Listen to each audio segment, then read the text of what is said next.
Imagine someone tells you that somewhere beneath the surface of Pluto there's a tiny werewolrus that sends them psychic messages every midnight, while juggling skulls on an indigo plinth. You ask for evidence, but they respond by saying, "You can't prove me wrong."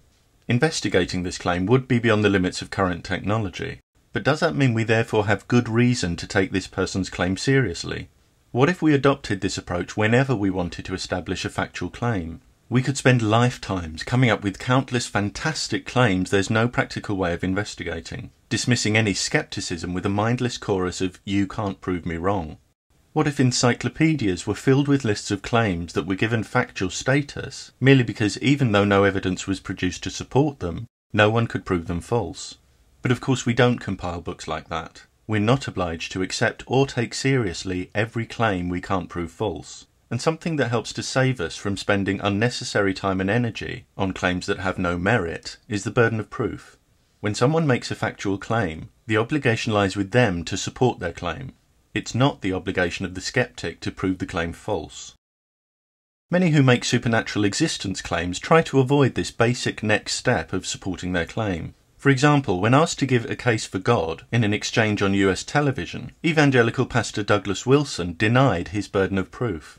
When asked who do you think carries the burden of proof, Wilson replied, "I believe the one who denies the self-evident fact that God exists." But this reply is so flawed that it's incoherent. If everyone agreed it was self-evident that Wilson's God existed, there'd be no one denying it. Divine existence is the very thing being disputed, and evidence is what Wilson has yet to produce.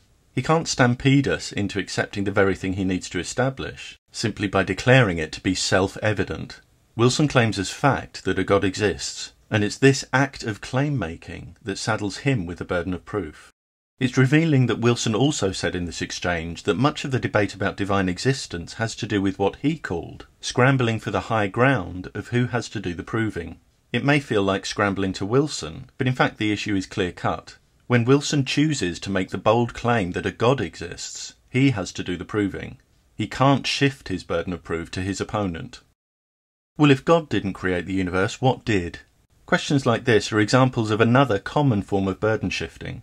The underlying implication is that if the skeptic can't explain just how our universe came to be, then the idea that a God created it somehow wins by default. But that's not how it works. Answers involving supernatural beings don't get a free pass. They must be substantiated like any other candidate answer. And even if divine answers to this question were acceptable, monotheism would have to jostle with a potentially limitless variety of polytheisms. The very notion that a question as complex and involved as this has a default answer, other than "I don't know," is misguided.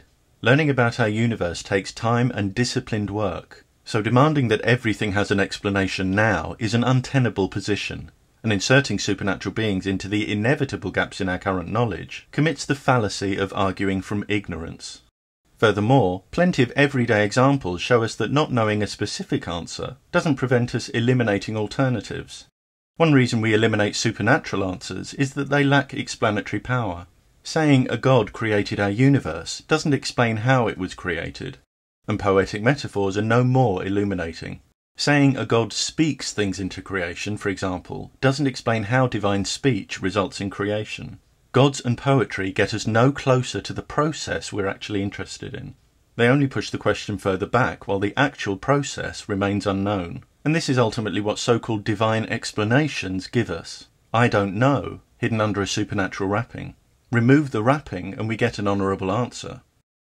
Rejecting inadequate answers doesn't automatically oblige us to know the actual answer.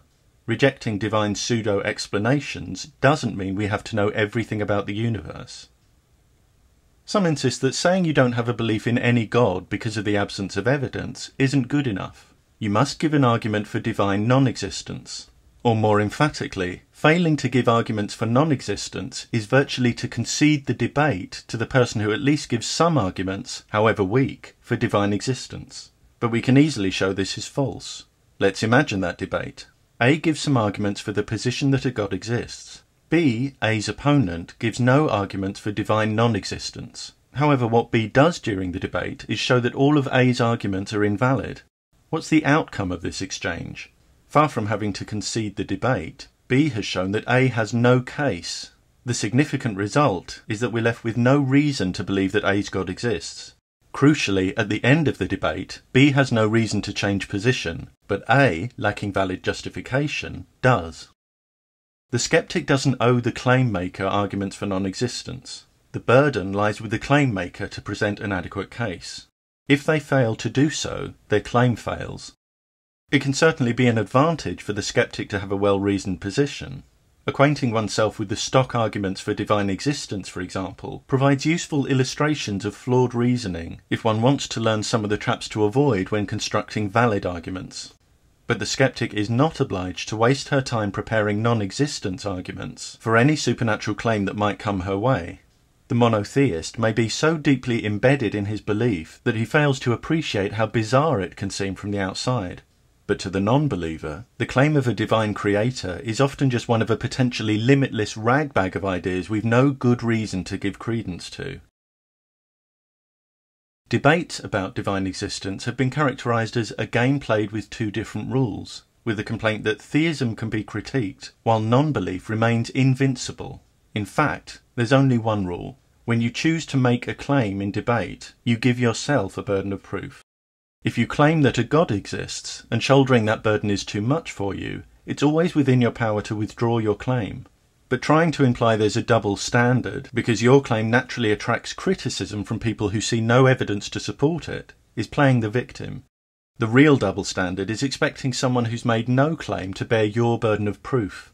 Those who feel frustrated that theistic arguments fail might do better asking why they fail. Perhaps one of the most transparent attempts to shift the burden of proof comes from theists who, in debate, rephrase their position as lacking belief in the non-existence of gods. Trying to convert a claim into a non-claim by aping the skeptic's position doesn't magically rid a disputed concept of the need for justification. For the theist who goes to these lengths to try to avoid the burden of proof, one has to wonder about their strength of conviction. If there are sound, solid reasons for believing in supernatural beings, why not simply lay out those reasons, instead of wasting time with this curious denial dance? If a scientist speaking at a conference complained about the unfairness of having to present evidence for their claims, they'd empty the auditorium. But in the realm of supernatural claims, we consistently encounter people who are reluctant, even indignant, when reminded of their burden of proof. In many ways, this isn't surprising. The expectation of evidence is kryptonite to claims that lack sufficient support. People who pretend to be psychic have developed an arsenal of smoke and mirror tactics to fend off critical questions. For centuries, certain religions have contrived to demonize questions, and in the process developed a skewed complacency about not answering them. But today, increasingly, we understand that there's no valid basis for letting supernatural claims escape justification. And we see through institutions that forbid or evade questions, that declare themselves unaccountable. We're rightly critical of them, and we expect and demand better. If certain groups over the centuries have grown accustomed to not substantiating their claims, so that they regard the mere suggestion as impudent, the way we resolve that is not by letting them remain accustomed to dismissing their burden of proof, but by pointing out that they were at fault for growing so accustomed in the first place. Supernatural claims that have thrived historically by submerging themselves in mystery are now more than ever in the information age, being fished out into the glare of rigorous inquiry, and they're suffering in their new alien environment. Their old tricks aren't so effective on the more critical modern mind. Booming threats don't cow us into obedience as in years gone by. Too many of us know what's going on behind the curtain. In greater and greater numbers, we're outgrowing the long intellectual stagnation of humankind's superstitious adolescence. And we're exposing supernatural claims that have bluffed and bullied their way into a position of unearned respect. They deserve no reverence and should be processed with no more ceremony than any other claim. Clearly, demanding evidence for every statement uttered would make interaction impossible. But those who make bold supernatural claims should get used to owning their burden of proof. In science, owning a burden of proof is routine, because it's understood by those who observe scientific principles that claims require justification. It's expected that authors of scientific papers will explain their reasoning and evidence, and it's common for this to be done not grudgingly but enthusiastically. If we're interested in holding justified beliefs, finding out which claims have valid support and which don't is something to embrace, not avoid.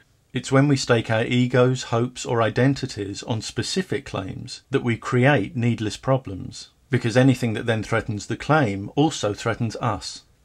The burden of proof becomes threatening because having to justify the claim risks discovering that we can't do so. In this way, our ability to assess the claim becomes fatally undermined by a personal need for it to be true, whether or not it has valid support. If, on the other hand, we commit ourselves not to specific claims, but to refining knowledge, we can watch claims gather support or collapse, without the burden of proof posing any personal threat. Meeting a burden of proof isn't always easy, but without this mechanism, without people volunteering, "Here's my new idea," and the evidence to support it, our education would be at a standstill. Fortunately, a long history of genuine contributors to education haven't been so unforthcoming. Supernatural claim makers who think they're somehow exempt from the standards that apply to other claim makers are mistaken, and in an increasingly educated world, their special pleading will only see them being left behind in the darkness of past ignorance where many of their claims originated. Extraordinary claims have an inescapable burden of proof. When those who make extraordinary claims don't, for whatever reason, take their burden of proof seriously, they relieve us of the burden of taking their claim seriously.